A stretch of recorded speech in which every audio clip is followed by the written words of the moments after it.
Okay, today we talk about coating of paper and board. Especially we are talking about rheology and how to link that to coater runnability. Also, we introduce a new method for testing the rheology, ACA Viscometer ACA AX-100, which is a high shear rate capillary viscometer. Let's start with the critical factors in paper and board coating. They can roughly be divided in three different categories. First of all, base substrate, machine conditions, or then rheology, which is the topic for today. Let's discuss what is a rheology. Well, rheology is a science which studies deformation and flow of matter. We can classify materials into fluids and solids, or viscous and elastic materials. Also, there can be materials that are having both viscous and elastic properties, like the coating colors, and they are then called viscoelastic materials.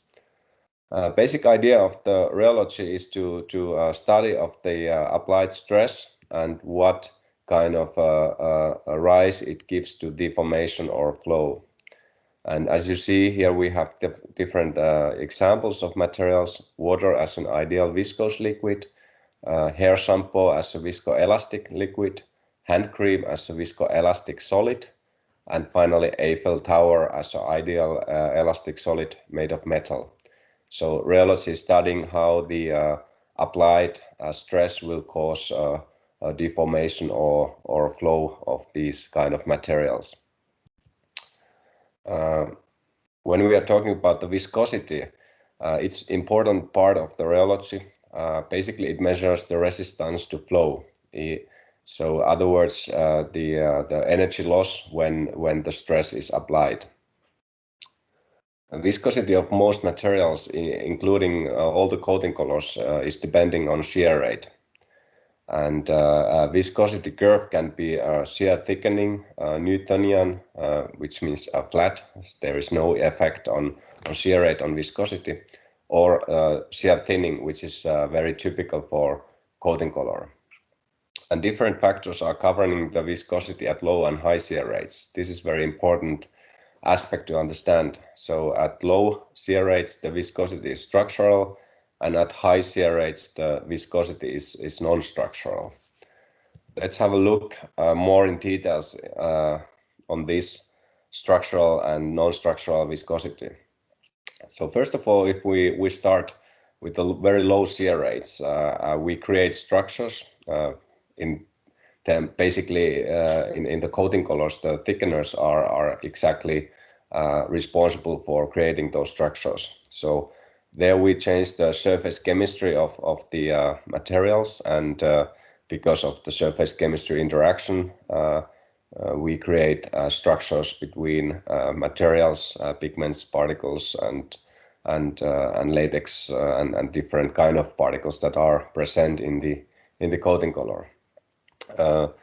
This can be measured with low shear devices like proof field, but also Anton Par and Hercules rheometers are mostly representing structural viscosity.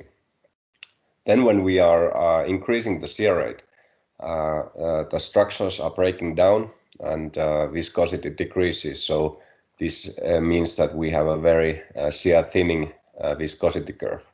As in this example, the structures are breaking down at the shear rate of 100 to 200,000. So when we want to measure non-structural viscosity, we have to go up to 500,000 to be sure that it's only non-structural viscosity and all the structures are broken.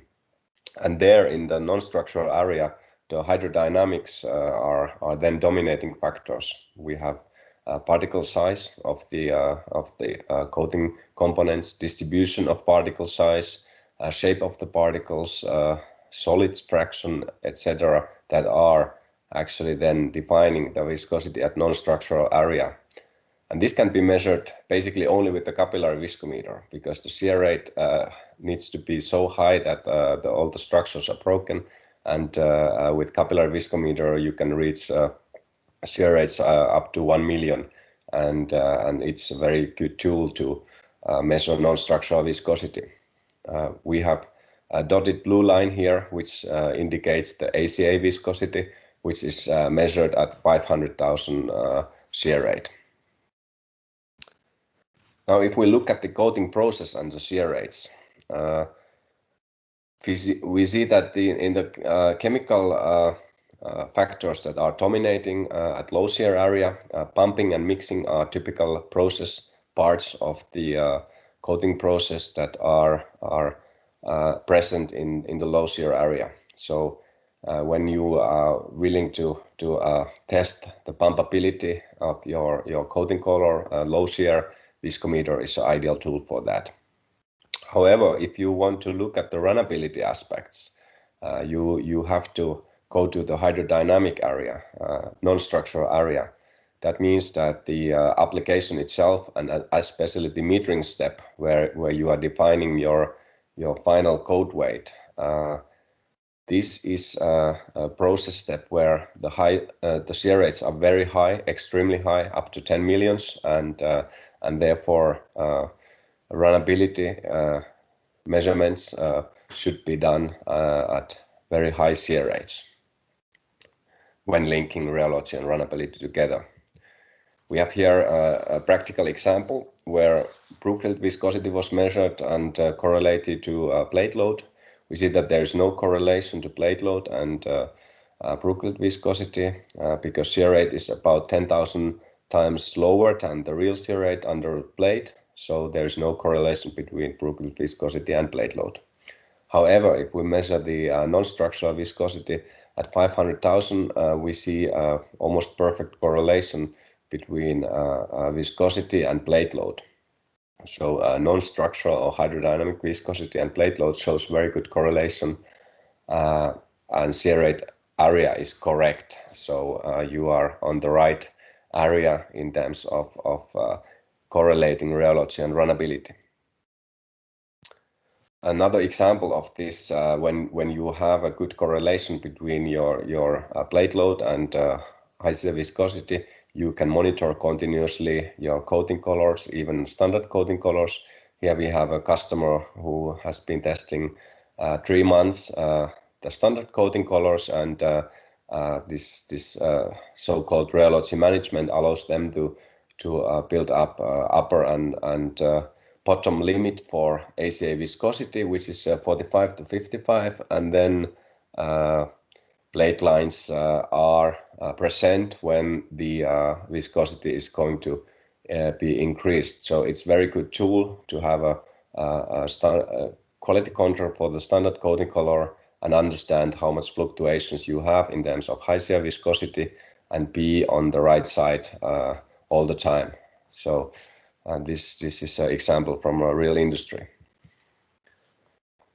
So now we have discussed a little bit about the rheology and the runnability and the importance of the shear rate when measuring viscosity. And now we're introducing our new Viscometer ACA AX-100. It's the next generation capillary Viscometer. It's a standalone design, integrated software, very user-friendly. Sample size has been reduced from our earlier models significantly. It's only 150 milliliters samples that are needed. One measurement cycle takes less than 60 seconds, so it's very fast measurement also. Data handling is very flexible. You can store the data in USB stick, or you can send it directly to a mill system or laboratory information system wirelessly or with the cable. So you have plenty of opportunities to handle the data. It measures the shear stability from 100,000 to roughly 1 million. So we get a very nice curve from high shear rate viscosity area. We can analyze the curve, whether it's shear thickening or flat or shear thinning. We can do some flow profile analysis. We can measure if the flow is turbulent or laminar. We can measure extensional viscosity with the special option and simulate the accelerating flow in the process. We have applied the DAPI standard method in the process. which is now in the process, and it means that we measure the viscosity also always at 500,000. So you get the exact number in addition to flow curve. Measurement principle is very simple, and it's similar in all capillary viscometers that are available. So the principle is to measure flow rate through the capillary and pressure difference required for maintaining the flow. And if we know, the dimensions of the capillary length and diameter, we can calculate shear rate, shear stress, and viscosity. Finally, we have some mill experiences using ACA AX-100 Viscometer in the real life. First example is from double-coated fine paper mill. They have a film and plate coating configuration, and this looks that the viscosity curve is very stable, and actually, indeed, the customer is not reporting any significant issues in the coating. So good runnability, as can be indicated from the stable flow curves. Recipes are well optimized for high production speed, so low hydrodynamic viscosity is required. It's rather low viscosity level between 20 and 30. A second case is a double-coated board, plate-plate configuration. From this experiment, we see that there is a shear thickening, other words, dilatant top coat flow curve, opposite to shear thinning pre-coat flow curve. A dilatant flow curve means that top coat is challenging in terms of runnability. It needs to be run constantly at lower solids content than the pre-coat. That's why the viscosity level is lower, but the curve is shear thickening. So they reported that the top coat pigment system contains PCC and clay, and this is regularly having issues with the plate loads and plate lines. And that's what we can see here. Even though the viscosity level is pretty low, but as the curve is shear thickening, we know that this is not optimal rheological behavior of the coating color. So there should be done some optimization work. Next example is a solid content increase test. So we have a blue coating color with 64 solids content, which is a good coating color in terms of rheology, good runnability. But of course, there is economic reasons to increase the solids content.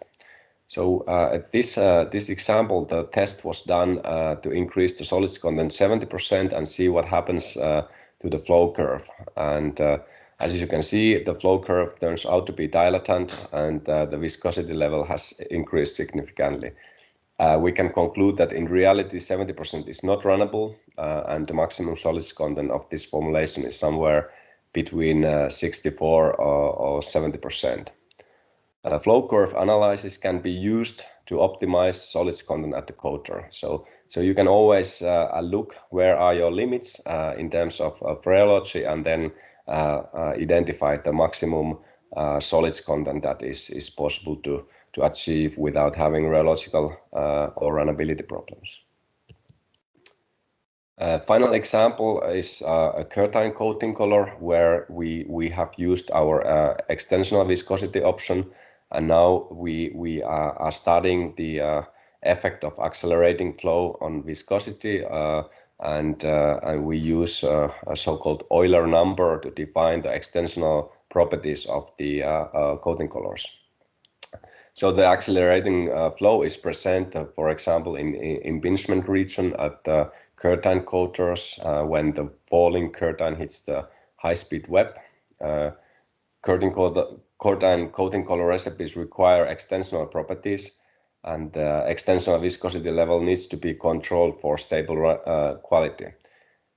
So AX-100 is capable of measuring an Euler number that is very good correlation with actual extensional viscosity. As you see, the blue curve, we have a coating color formulation with a high extensional viscosity, Then we have an orange curve, which is coating color with the low extensional viscosity.